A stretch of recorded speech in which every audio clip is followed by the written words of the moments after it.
So you want to write a track in Ableton from start to finish, but you don't know how to get started. In this series, we're going to be covering how to do that.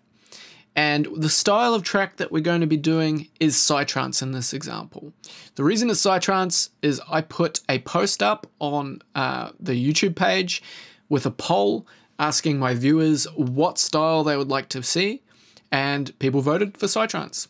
So next time I do one of these series, which will be at the start of next year, it'll be on dubstep, and then following that, probably about the third month of 2020, I'll be doing a techno video as well. So, Psytrance. In the comments below, you will see a link to a file that I've uploaded, and that file is going to contain these 3 samples. This is what we're going to use to get started. We've got a bass, a kick, and a snare sample, right? So I've got Ableton in front of me, and what I did is I've just gone ahead and I deleted the 2 MIDI channels, but I'll just start from fresh again, and we'll do everything from scratch. So here we are inside of Ableton. I'm just going to pop myself down in the corner, and we're looking at the session view. I'm going to press Tab to come across to the arrangement view, and I'm going to select these 2 MIDI clips just for now, and I'm going to delete them. So they're gone, and I'm going to come to my folder, and I'm going to drag the kick, and I'm going to drop it, and I'm going to drop it at the 33rd bar. With the bass, I'll grab that, and I'll drop it in the same position, and the snare, I'll grab that, I'll drag, and I can just drop it out here somewhere, and it's actually going to make a new audio channel for me by default, right? So I can close this folder now. I've got all my samples inside of Ableton, and if I place my cursor over here, I can actually zoom in. So I can click when it turns into this magnifying glass. I can click and I can drag down, right?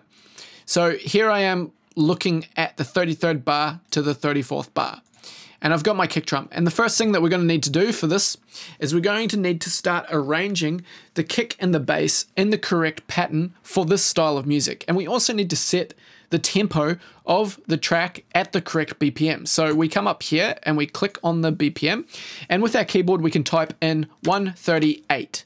So we're going to write this track at 138 beats per minute. So the kick is going to populate this period of time, and we need to know where to place our bass. So if we right click and we put the grid, right click on the grid anywhere and select 1/16, we change the divisions to be narrower, right? 16th note divisions. And we're going to have, we won't put a bass on the first 16th note, but we'll have the bass on the second 16th note, and then we're going to create one that's going to go on the third and the fourth 16th note as well. And we can do that by clicking on this note, selecting it up the top, and going Control D. Control D will duplicate something. If we want to use a different technique to make another one, we can go Control C, and then we can put our cursor where we would like to drop the pasted, and we can go Control V to paste. Right? So now we've got this. Right? So we can then select this full area, and we can go Control D, Control D, Control D, and we've rolled it out so that's covering a bar. And if I select this by left clicking and dragging and going Control L, I can loop that section, press space bar, right? And I'm listening to that play over and over again. Now, in order to get the type of roll that I like on my kick and bass with Psytrance, I take the first bass note and I come into the waveform, and I generally turn that down about 6 decibels, right? So -6. So this one's quieter than these ones, and that creates a little bit of a roll. So if I select this and I loop that area, you can hear how this kick and bass rolls. And then I'll move it over here, and you can hear how the one that I didn't decrease in volume rolls.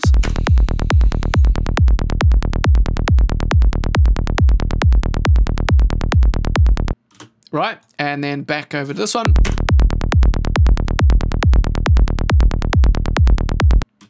So I prefer it when that first note is a bit quieter and it rolls nicely. So I'm going to copy that by left clicking and dragging, Control D, Control D, Control D. I've copied that all the way across. So next thing that I can do is I can quickly come into, actually I'm gonna make sure that my output's nice and loud for you guys. Yeah, it's nice and loud, cool. Don't need to do that. So I've got these two. I'm gonna first of all name this kick by clicking on the channel and going Control R to rename and then typing the name, kick. Click here, bass. And then I can click and group, right click and group tracks, name this kick and bass. And I'm gonna color this blue and I'm gonna make it all blue like so. So right click, color, right click, assign all clips and tracks that color. And the last thing that I may do is I might come in here and I might get a utility, right? I'm gonna put the utility on the bass. And if I enable the automation, so automation will allow me to change a parameter of some kind of tool over time, I can click on the volume or the gain of the utility, and I'm actually able to draw in some volume automation. So what I'm going to do here is I'm going to do something like this. I'm going to have it fading in volume, and this is going to accentuate the roll just a little bit more, right? And if we find that down the track it's a bit too intense, we can come back and we can amend that. But then I'm going to zoom in, and here I'm just going to bring the volume down of that bass. And if I drop this down into its own lane, now I can see this here, and I can actually select that. Oh geez, I can select. Oh geez, I need to keep changing the size of my selection so that I can copy exactly that quarter note there. I can select that area, and I can go Control D to duplicate, duplicate, duplicate. So that same volume automation is across the whole thing. Right. So now we've got a really nice rolling kick and bass. And if I wanted to do a bit of processing on this to start off with, I can use a compressor inside of Ableton to add a bit of flavor to this. And if you're a real beginner, this sort of thing may just really be a bit too intense for you right off the bat. But I'm considering that there's going to be people of all sorts of skills that are going to be watching this tutorial, and I want something of use to be in it for everybody. So I'm going to use the glue compressor here. So I just click, I come to the audio effects here, I've clicked on the glue compressor, and then I've dragged it onto the kick and the bass channel, right? So here's the glue compressor, and I'm able to come in here and I'm able to make some changes to some parameters. And I really quite like some settings that I discovered through watching tutorials on how to mix metal. I saw them do it on the metal mixing, and I thought to myself, wow, I wonder what that sounds like if I do it in Psytrance. And I put it on the kick and bass, and I was like, I quite like that. So the attack I put on 0.3. The release I put on 0.1, so very fast release. And then if I open up this, I'm actually able to use the sidechain inside of this compressor. Now, like I just said, if you're a real beginner, you should probably just quickly ignore this. I'll do it as fast as I can, but it's good to start thinking about, you know, more advanced techniques, of course, as well. So I'm going to use the EQ so that it doesn't affect the sub bass, or at least the sub bass will not be triggering the compression. And then if I wait and I pull down the threshold, and I get about sort of 4 decibels or so of gain reduction, somewhere around there, so -18 threshold. And then I can turn up the makeup. Let's say I'll turn it up about 3 decibels so that I'm not losing any volume.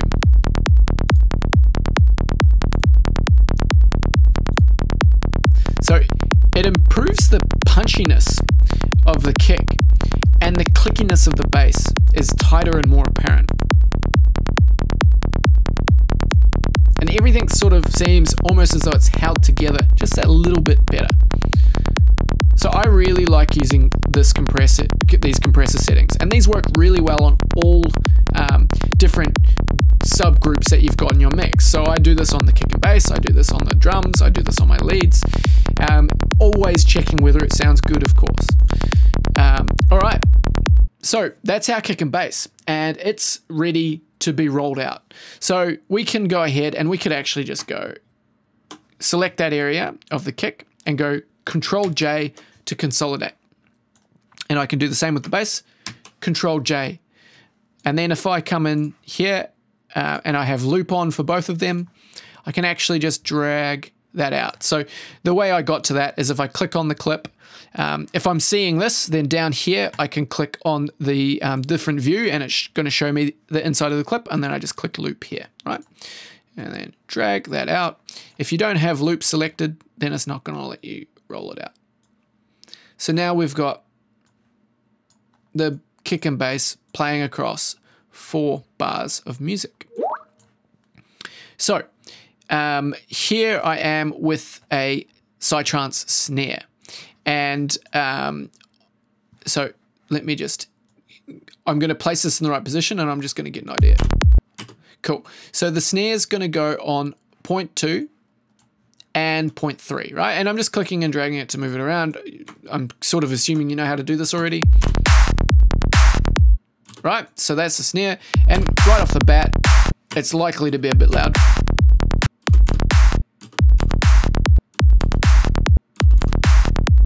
And it might also be a little bit long. So what we could do is we could come in here and we could chop it up a bit. So if I slice that and I get rid of that part, and if I use the volume fade,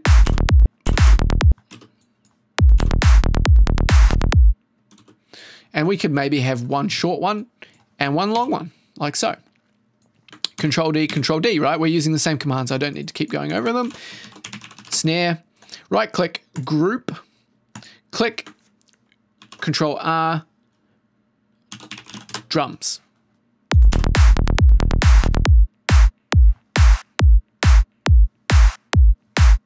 Our bass has stopped working. Who can answer why?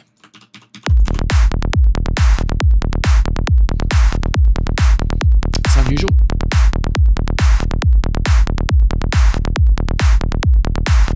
Okay, now it's working. That was really odd. Cool. All right, so we've got a snare playing, and I'm listening really, really quietly on my headphones. It's kind of hard to tell whether I've got the levels right. So that's something that we can review when I'm going to get on my studio monitors. So if the snare's really loud, I'm very sorry. Might just quickly listen to my monitors and check it.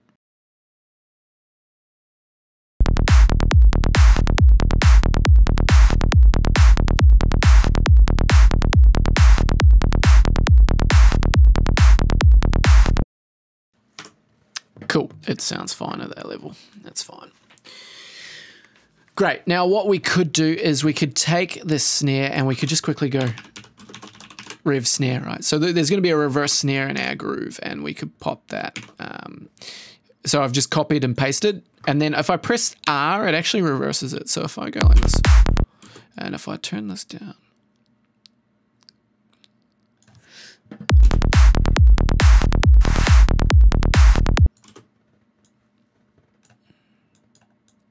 and I'm just going to fade this as well, right?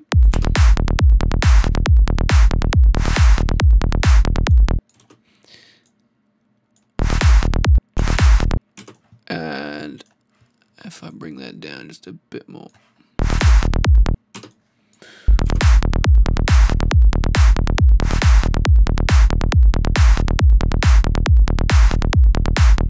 Great. And delete that audio channel. I'm going to right click and I'm going to create a MIDI track, right? If I change this to 1 bar, I'm going to go Control-Shift-M, right? And that creates a MIDI clip. So select Control-Shift-M. You can only make a MIDI clip on a MIDI channel, right? And I'm going to come to drums and I'm going to find the 909 kit, right? And I'm going to drag and drop that on there. And here we're going to use these hi-hats, right? So I'm going to double click to open up the piano roll, press this guy so that I can audition. And I'm going to find, I'm going to open the open hat as well. So the open hat is going to go between the kick and the snare, right? So it's going to go 1, 1, 3. Like so. right?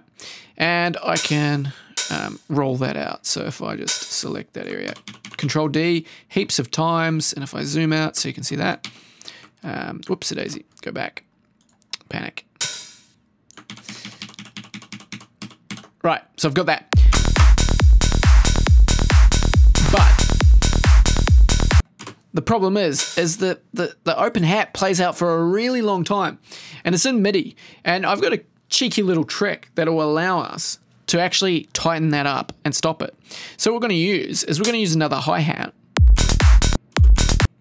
right? And we're going to bring it down in volume, right? And it actually it makes that hi-hat, open hat, not ring out so much. And if I copy that all the way across,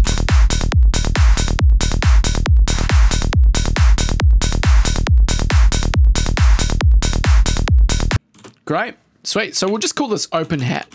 We'll almost pretend like that other little hat's not there. And if I duplicate this, I'm going to use the same, I'm just going to delete all of those guys. See you later. And then I'm going to go closed hat. And there's two closed hats in here. Yeah, these two closed hats, right? And I'm writing with 16th notes, so I'm writing heaps. And if I just listen to this, right, that sounds fine. Copy that, paste, paste, paste, paste, paste. Right, yeah, runs off the end. That's all good. Delete that. See ya. Right, so that's going to sound a bit interesting, like a bit interesting. I mean, like static and strange.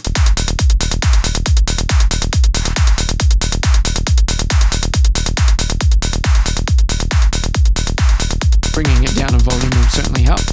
And that could be really loud as well, so I'm not sure whether maybe that needs to come down a bit. Right, but with this one, we could use a groove pull, right? So what I'll do is I'm just going to quickly, see you later, disappear. And then if I come over here, I can go ahead and browse the groove library, and I can apply a bit of groove to this. We need it to move a little bit, right? So if we come into the MPC, I quite like the MPC grooves, and we're going to find a 16th note swing groove. Right, I'm going to grab that, going to drag, and I'm going to drop it on there. And I'm going to turn that up so the velocity is affected quite a bit.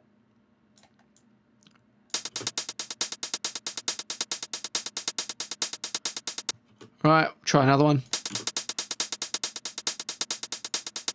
Let's try it with the groove, kick and bass at least.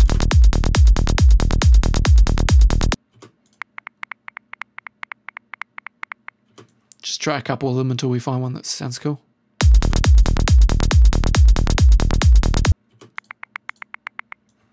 I think this one's definitely the better one.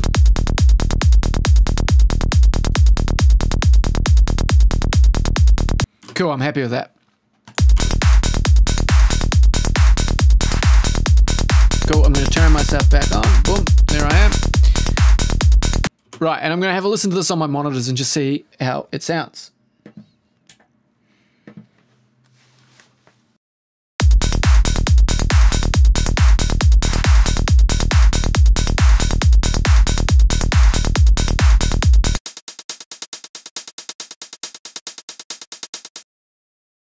Great, we're going to do a bit of processing on this. So whenever that snare plays, I want it to push these out of the way. I'm going to do that with the compressor. This compressor, boom.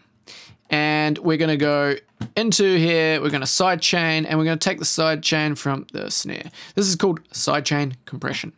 And I'm going to turn that up a bit. Oop, surprise. And we're going to use the snare to duck this out of the way. Right, and if I pull the threshold down, right, if I turn that up a bit.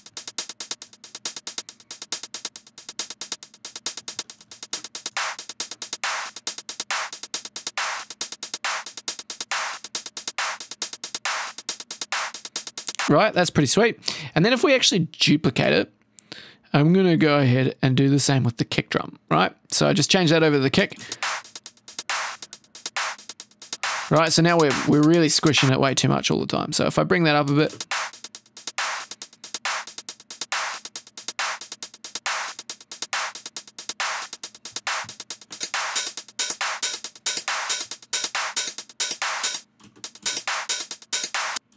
And there's something weird happening when these two overlap. So what I can do is I can click both the clips, right? And then I can select which one I want to control, and I want to be able to control the open hats. So what I'm going to do is I'm going to press wherever that hat is playing and they're overlapping, I'm going to mute it on the 16th. So see ya. Just because it's making a weird sort of phasing effect, and I don't want that to happen. I don't want them to clash with each other. I want them to just get along, right? So let's have a listen to that now.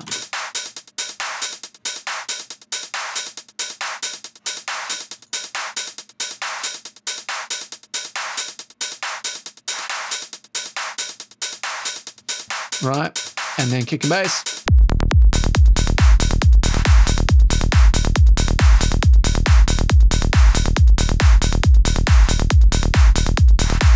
Right, I'm going to listen on the monitors, we'll see how it's going.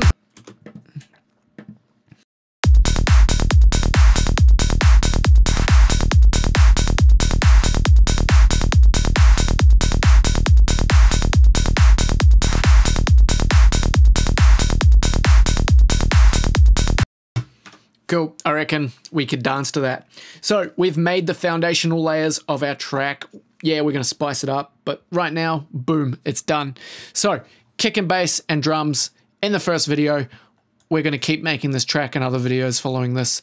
Come along for the ride. I hope you guys enjoyed this video. Thanks so much for watching, and I'll see you in the next one.